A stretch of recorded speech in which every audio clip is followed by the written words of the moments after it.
Inside Story Uganda, real source of political updates. Disinterest in the electoral reforms bid. What does this mean? Could it be a huge blow to the advocates of electoral democracy? I'll begin with you, Lord Mayor Erias Lukwago. How much of a setback is Honorable Mao's disappointing news?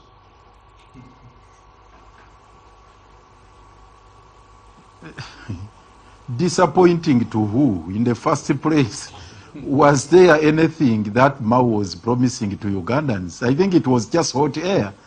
Right from the word go, the talk of reforms, especially reforms driven and championed by a regime functionary like Mao, were a farce.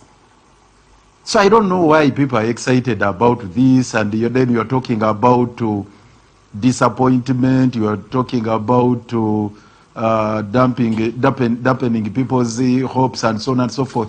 It was hot air. It was just a farce. There was nothing. Actually, Mao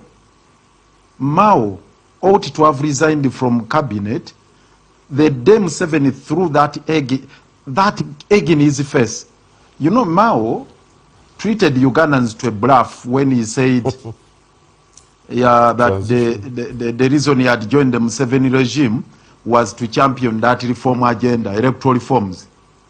So Museveni disowned the Mao project, the Mao reform agenda, and said, please, I hear Mao, you are talking about these things of transition. Who told you that we are all about that? Who gave you that assignment? It was a huge embarrassment to Mao if he had any shame left.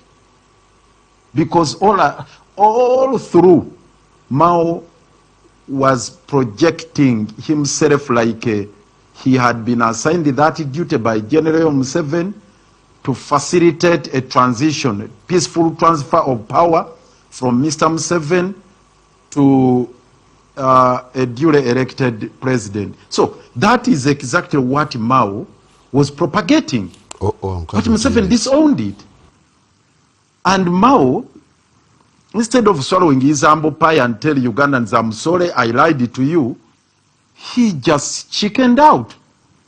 Surprisingly, he continued with a lie and said that now there are reforms that he has taken them to cabinet. Then you ask him, unpack those reforms you are talking about. By the way, actually, when you go to the specifics, what is it that he's talking about? If anything, actually, it's only one thing I heard he was talking about, Sujui enhancing the capacity of the biometric voter verification machines, and that is all. Maybe also loosely talked about something like term limits and so on and so forth. That is buffoonery of, I'm sorry I'm to use that strong term, it's buffoonery of the highest order. So Mao should swallow his humble pie, tell Ugandans that he lied to the nation. Of course, he was trying to cover up his deal. There was nothing like a pack of reforms he was championing. And therefore, he should have resigned. Otherwise, for us, I want to speak on behalf of my two colleagues who are in the studio there. I want to speak on behalf of everybody at Katonga, or all of us. We have told you a million times, for us, we do not have any business with whatever Mao is talking about, electoral reforms. We do not stop anyone pursuing whatever reforms they want, but for us, we believe reforms for and in themselves cannot usher in the much needed transition or change that we want as a country. The trajectory we have taken as a country, where you have a personal rule, where Museveni is entrenching his life presidents, where you have a military regime, there is no way you can talk about reforms. Very much, Lord Mayor. You cannot talk about electoral or legal reforms that they can change anything to usher in a multi-party dispensation. Thank you very much for your opinion. As someone who is in the corridors of power, was there any discussion around electoral reforms, or Mao was simply advancing a big lie? Well, we have told Ugandans, and even on this show, I've said, and the president I said so, that our biggest reform was when we made the constitution, even with the amendments and the electoral laws as that are in place are sufficient to deliver us a good electoral process and outcome, and even the transition from NRM party to another group, if Ugandans elect that group and deny the NRM the vote. Like we have seen, where people have voted opposite other parliamentary candidates other than NRM, they have been permitted by the law, by the constitution, to take their seats in various organs of government. So anybody who wants a big reform, let them use that constitution. Let them mirror it against the performance of NRM and President Museveni, and you deny us the vote, we shall hand over power peacefully. So the question of electoral reform, the question of constitutional reform, the question of peaceful, transfer of power really shouldn't arise. The NRM, the day you defeat NRM will hand over power. So concentrate on that. Yeah, but Mao has often said... Now, I have also said on this show that the legislative agenda of government is usually lined up, contained in the State of the Nation address by the President. Go back to June last year, when the President delivered the State of the Nation address at the opening of this session of Parliament. There is nowhere where the President said we are going to have electoral reform law bill coming to Parliament. It's not there. Go and check it. I have said that on this show many times. So when Honorable Mao came up that he is writing something for electoral reform, he was talking in the corridors, outside the corridors of government. He was talking in other corridors. He was going to donors, other fora, seminars, and saying so. And I came on this show and I said, although I don't sit in the cabinet, I am privy to some of the documents, because usually when a cabinet paper is written, is presented, cabinet has decided something, they extract cabinet minutes. And I get some of them. And I said, I have not seen the draft proposal of Honorable Mao. I have not seen a cabinet paper by Honorable Mao about electoral reform or even constitutional reform. And therefore, such a document doesn't exist. So he's been peddling lies, speculation? I will not use those words. I think you should have been fair, or even magnanimous. The term Honorable Mubyr doesn't want me to use on President Museveni. You should have invited Honorable Mao, because you are the one quoting him that he has been saying, and we have all been hearing him. We should have called him here to tell the public, or even to show where is that draft. Okay, Mao, I have talked. Mao went to Parliament and said he presented it to cabinet, and the cabinet said they're not interested. I am saying I have not seen any cabinet paper written by the Minister of Justice to the effect proposing that these are the things that we want. I am not privy to it. I am not aware. And therefore, that question should be answered by Mao. And I'm talking about for the government. I'm saying the government of Uganda, its position is known by the legislative agenda the President outlines at the State of the Nation address, or along the way, he can seek the intervention of the Speaker and says, stop gap, or stop press, as we would say.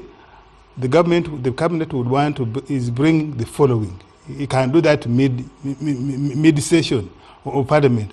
I'm not privy. The second one is cabinet memorandum, cabinet paper. Yeah, but Cabinet Mao said he presented it before cabinet and Chris Baryomus was tasked. I am saying, ask Honorable Mao, let him now, invite him the next show and say, show us the draft of that cabinet paper, which you say cabinet either turned down or is not interested in. If he's kind enough, he will give you that draft if he thinks, if indeed it exists. So that's what I'm saying. But as far as I know, there is no cabinet paper on electoral reforms. There is no cabinet minute on electoral reform. So I will take, I didn't hear him on the floor of parliament, but I'm willing to receive it if it is there. So the cabinet, the government position is outlined in the State of the Nation address. Should there be, in any case, Uganda is here, should the president and cabinet determine that indeed electoral reform is necessary, we are having in 2 months' time another State of the Nation address. The president will outline the legislative agenda between of this coming financial year. So what I deduce from whatever you're saying is that Mao has been peddling empty talk all this while. Those are your words. I am saying I have not seen, I am not privy, and indeed there is no cabinet minute on electoral reforms. Thank you. Honorable Salaamu. Yeah. Were you among the Ugandans who were keen on electoral reforms from now? But the people who want electoral reform, for example, from opposition, they have members of parliament. Let them bring the proposals on electoral reform, and NRM in parliament will gladly engage with those proposals. Honorable Salaamu, I want to bring you on. Yeah. Going by what Honorable OO is saying, and versus what Mao has been preaching, who is fooling who? You see, there's a history to the request and the necessity for electoral reforms. But government doesn't have the appetite for it, because what is in place serves its dubious electoral manipulations very well. You will recall that under IPOD, electoral reforms were presented by the FDC then, as the leader of the opposition, and presented to IPOD as proposed, so that they could create consensus in order to quickly process it through Parliament, because that was the purpose of IPOD.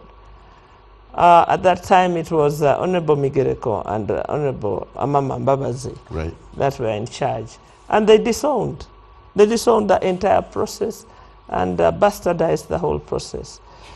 And so Mao, I wonder what prompted him to think that he had the magic bullet to be able to move a process.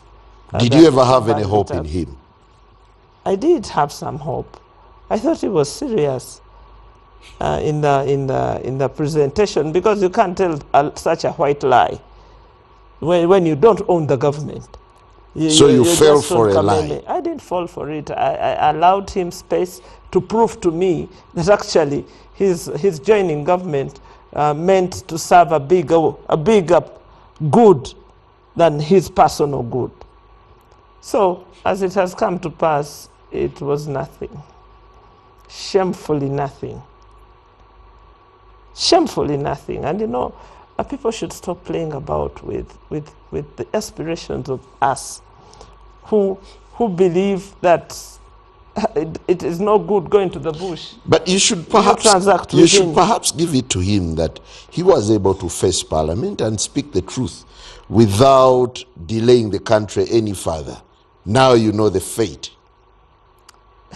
How come he didn't know earlier on? Because he's old enough and experienced enough to know that nothing has changed about this NRM government. And nothing is about to change.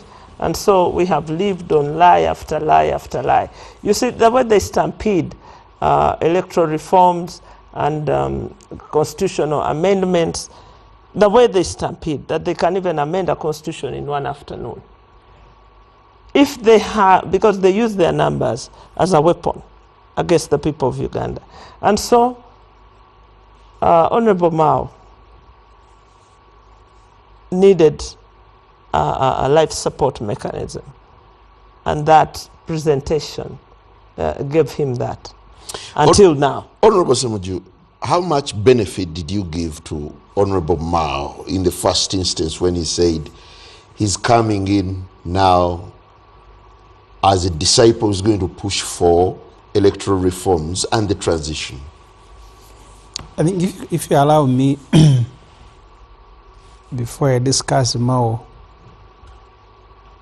when the Honorable Otafire was Minister for Justice and Constitutional Affairs, he did propose a constitutional review commission to the president and went ahead even to propose people to sit on it. I think he had proposed either the Honorable Ben Watch or Honorable Wandero Ogalo to chair it, to look at the constitution. Because there are many things that we need to have a conversation about. We are at the meeting with the National Bureau of Statistics to receive information and some analysis about the population census. Ofonopono comes from Tororo. Namulanda. Their district is about 300,000 people. It has 9 MPs. Kampala, with 2.5 million people, has 10 MPs. Ofono has 9 with 300,000. Karamoja, with 1.5 million people, it is represented by 26 million people. 26 MPs. 26 MPs. Wakiso, with 3.5 million people, we are 9. So these reforms goes beyond the bills, I mean the acts for parliamentary presidential. I am studying and finalizing my response as the Shadow Minister of Finance to the budget. Under the President's office, the RDCs now have grown to 700. The districts have remained 146. But the RDCs are 700. Including deputies and assistants? Yes, assistant. You know, in Fonopono's district, they have a constituency called the South Udama West North East. Sorry? They have a constituency called the South Udama North East West East. Is that true? That's how they became 9. 300,000 people. Honorable Samuju is being cavalier, humorously so. So tell us what it is. Fox Odo is constituency. Northeast. It's not northeast. West Budama, because that's the name of the so you start with West Budama? No, West Budama is the name of the county. No, you start with yes. West Budama, northeast. West Budama is the name of our county, like you would have Chadundu. It's West Budama, as opposed to East Budama, which is the Teso side now. So that constituency, that West Budama was divided into 2 constituencies. West Budama North and West Budama South. Then in 2020, the 2 constituencies were subdivided. West Budama South was subdivided into West Budama Central and West Budama South.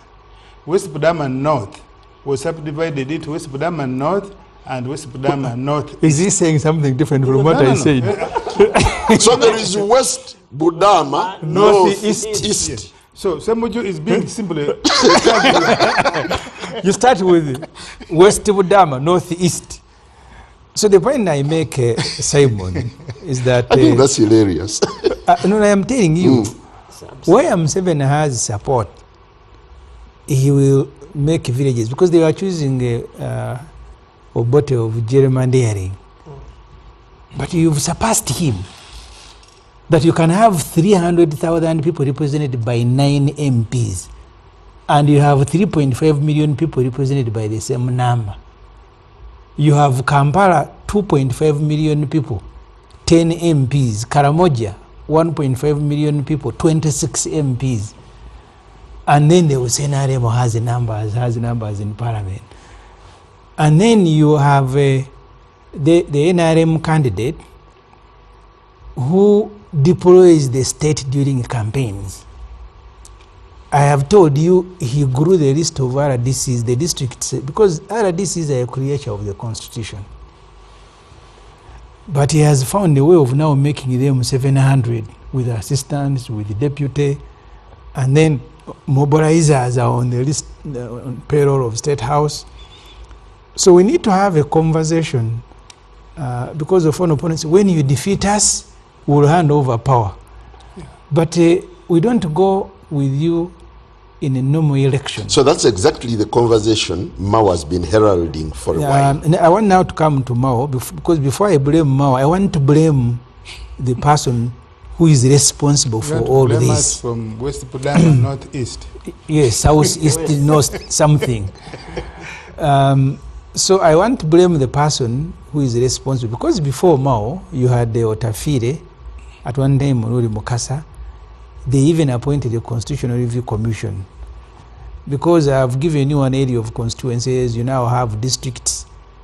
You have, someone told me earlier that you have a woman MP who came from somewhere with about 8,000, so the voters in a district. The administrative units, the representation at parliament, you still have the military there,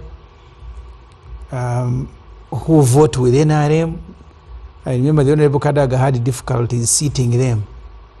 Where do they sit? Because when parliament became multi-party, and the constitution, and in the rules you have the government side and opposition side.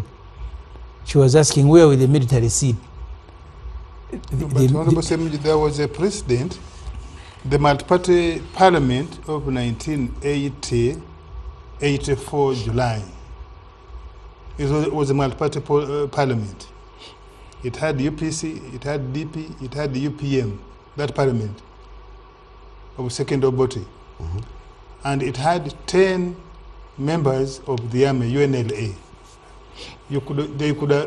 Kadaga could have gone, Honorable Kadaga should have gone to the president of that parliament. How was the army sitting in that parliament? We are the only... Constitution. That constitution of 1967 as amended, under which that election, UNLA sat in that parliament. We are the only country in Africa that has military representation. So by extension, Mao is a victim of the system. I am coming to Mao that he joined an old conversation that had been unsettled, and the problem is Museveni. When Mao joined, he said there was an understanding that the things that the Otafires, the Monori Mukasas, that his negotiation with Museveni was actually to make these things happen. I told him when he came here that memorandum for me was an appointment letter. The cooperation agreement, you mean? That's what I told him here, that I didn't see anything beyond that. And Museveni confirmed. Museveni, when he was commenting about it, he said for him, he works with everybody, works with his relatives, works. So Mao joining cabinet was just to allow him also to be part of government, but not because they had agreed on a number of things. So that's as far as I look at Honorable Norbert Mao. And I did not believe that the Museveni who betrayed the Kategaya, who betrayed the Vestiges, the Muntu, the Mushegas, people who at that time we are working together as they were vulnerable collectively, made a sacrifice collectively, and then agreed that when we get power, we need to do the following: that you can have an agreement changing the mindset of that person who has reneged on all the undertakings he made, even with his colleagues, some of them very close to him, that an outsider now, Mao, would be the one. When he went to meet Elijah after the 2016 elections, when he wanted to take a photograph with Besigye, photo, all the, in all our discussions, he said, I need to meet Besigye and these things will happen. Because Besigye knows Museveni, so he denied that. But when he met the religious leaders, because at that time you had the women, the situation room, you had the Ogola of the Elders Forum, and then you got the Interreligious Council. At that time, Museveni was very angry because he had a number of people telling him, you need a dialogue, you need to sort out these things. See, the dialogue is there. There is iPod, there is this thing of electoral commission, there is everything. When he met religious leaders, he started also accusing them. Said, you Mubyr, you sold the properties of Muslims. Have you had a dialogue with them? Then he went to the Catholics. Then in the end, the topic we started with of money. He gave the late Archbishop money for a circle and money for Namugongo. Then he gave Mubyr money for something else. So the conversation about a dialogue to sort out the... So if Museveni cannot respect the religious leader, he cannot respect the situation room. He cannot respect the elders. He cannot respect his contemporaries. Did anyone believe, even for a second, that Mao was going to be the magic bullet that to deliver? It was just a joke. Okay, the transition bid failed. The reforms bid failed. What's now left for Mao? To correct himself from where he is, I don't know, because at least now he has settled in. Well, and I don't think there are many people who are going, because at the beginning there were questions. So you were joining under what arrangement? And the arrangement was a transition. Lord Mayor, is it time for the country now to interrogate what was in the cooperation agreement between Norbert Mao and the NRM? Honestly speaking, that debate would be relevant because it would be foolhardy for us as a nation to get embroiled in that love letter Museveni wrote for Mao, the appointment letter the Honorable Samuju is talking about. Because for all intents and purposes, there is virtually nothing. Museveni just created the window to conscript Mao into the fold, to bring him within the cabinet, and to supplement the Honorable Samuju's submission. Actually, it was just about balancing. It was about regional balance. Was wanted even to have the Acholis also in the cabinet. That's what Mr. Museveni said. So do we really need to discuss that? The central focus would be about the deep crisis we are embroiled in as a nation. Because right now, I would pose a question to all of us. There was talking about following the constitutional path to usher in the much needed transition. The question I would ask, and it's a $1 million question, which kind of constitutional order do we have right now? Which constitutional order? You have a constitution that has been corrupted, that has been bastardized, that has been adulterated, with all the safety nets removed, term limits, age limit, and what you can talk about. So the document which was adopted on the 8th day of October 1995, right now has since become a mere paper tiger. So that is the crisis you have, that you have a document on the one hand which purports to be the instrument guiding the political processes in the country, but what is obtaining on the ground is a totally different trajectory. You have Mr. Museveni governing outside the purview of the constitution. So that is the crisis we are having.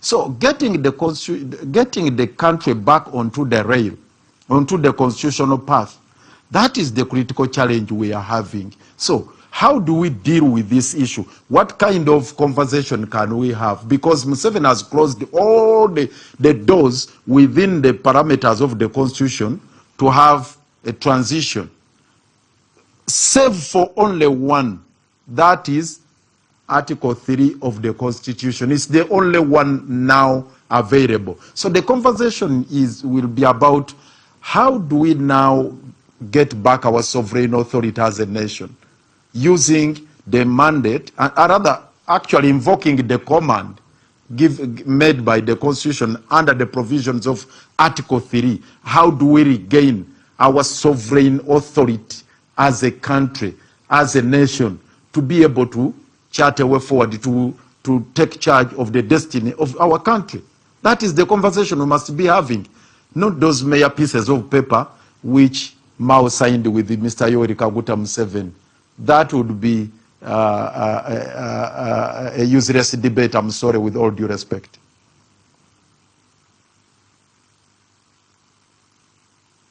Final nail in the discussion around electoral reforms. What is the fate of the forthcoming elections?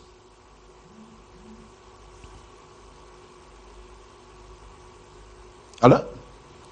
Come again? Now that Honorable Mao has pronounced himself that there are no reforms, what kind of elections are Ugandans going into come 2026? Well, you already have the template of Kawempe elections. You don't need to go very far. That's the template you are going to have in 2026, where JAT will move in, clobber everyone, where the results will be falsified. You remember the results which were being read out before cameras, where the NRM candidate, Nambi Farida, had scored like a 70, they would add another 0 to make it 700. That's what is going to happen. Where everybody was beaten up, and you ended up with a turn-up of 14%. And in the aftermath of that horrible election, that bogus election, with all due respect, you get a very disturbing statement from the chairman of the Electoral Commission that let Parliament amend the law and make voting compulsory. How outrageous can one be? Article 59 of the Constitution makes it a right.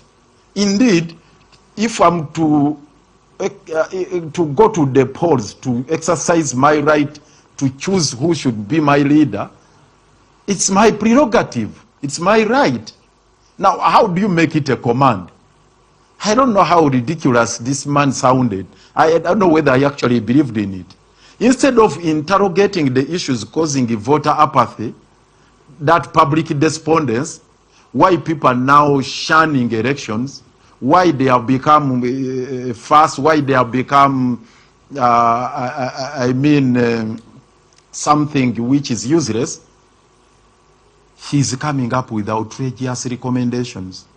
So you are not going to have elections in 2026. Today, we are in April. The electoral laws are very clear that potential candidates, those are the aspirants, have got a right to canvass, not canvassing support, to consult the electorate, at least a year to the nomination exercise. Nominations are just around the corner in September. Public meetings are banned. Not even a single individual can hold, not even indoor meetings. So which kind of election is that? Well, Lord Mayor. So you were talking about the amendments, like Mao is probably what Mao should have been talking about. The structural interdicts that were made way back in 2016 in the Amama Mbabazi decision, that petition Amama Mbabazi filed, And the Supreme Court, after dismissing the petition in 2016, highlighted a number of areas that required fine-tuning. To date, not even a single issue raised in those structural interdicts has been addressed by the executive or parliament. So which kind of election is that you're going to have? Lord Mayor, I want to thank you very much. As we take a break, now that government seems to be dismissing everything Mao is spreading or talking about, transition talk was dismissed by the president. You're now saying you have not seen anything to do with electoral reforms. What are the chances that there wasn't even any agreement, cooperation agreement, and it was just an appointment letter? Well, first of all, the cooperation agreement between the president of the government and Mao and Honorable Mao as the leader of DP